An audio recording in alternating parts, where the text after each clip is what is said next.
This video is going to cover the signals and lighting sheets in accordance with the plans reading class. Here's an example sheet for some signals and lighting. What you're going to see on this again is you're going to see your north arrow. You'll see a scale somewhere. You'll see that. You'll see how many sheets there are. You'll get all kinds of notes for it.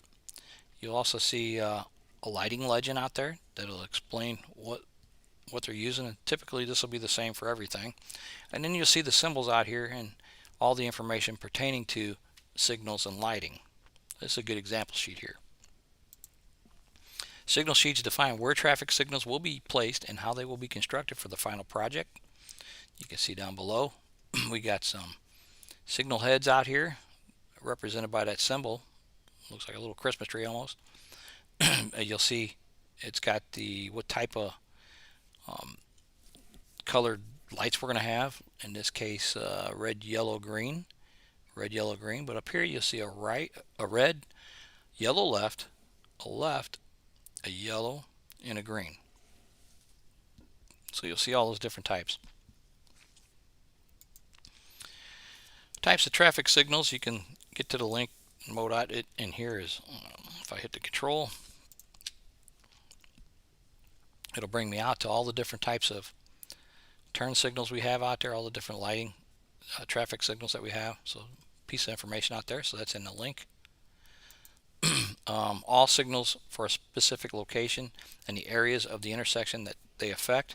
Individual signal head configuration, what type of lights will be used, any detection devices, power supplies, controllers, conduit, etc. Special signs pertaining to signal usage, signal bar, scale bar, and north arrow, and then a signal legend, which I kind of showed.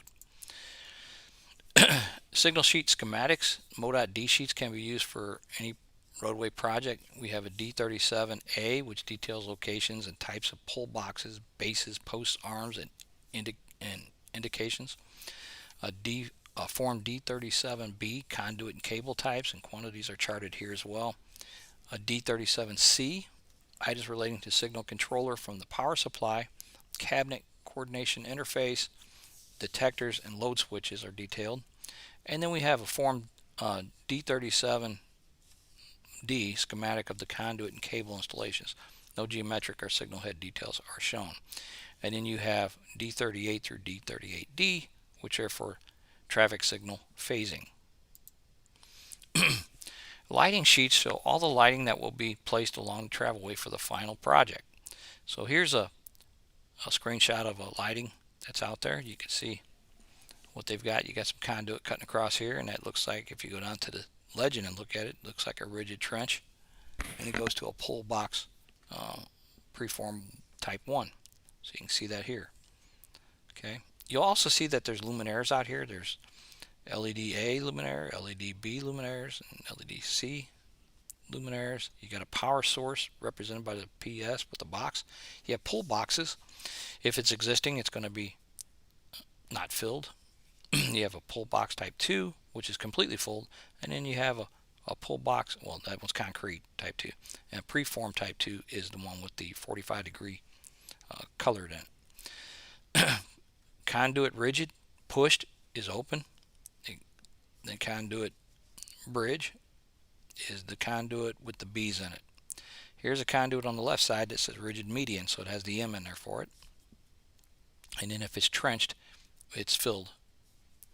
Okay, and then you have your existings.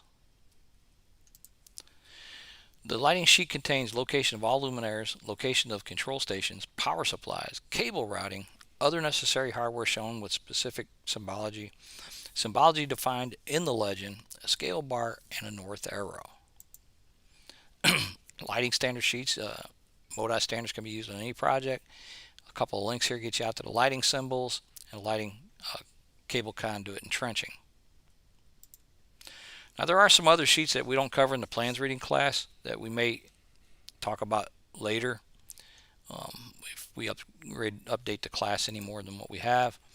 And that's the reference point sheets. It's used to tie a project to a known survey location. Coordinate point sheets, which is used to tie a project to a known grid system. And then special sheets used for areas that require more detail to be shown. More like ramp details, bridge piers, intersection details. used for sheets that don't fit any of the major plan section types. So those are special sheets. And then standard plan sheets as well. But there's also bridge stuff that we haven't touched on any of the bridge plan sheets, so it might be something that we introduce later on. But that concludes the plans reading class and all the videos.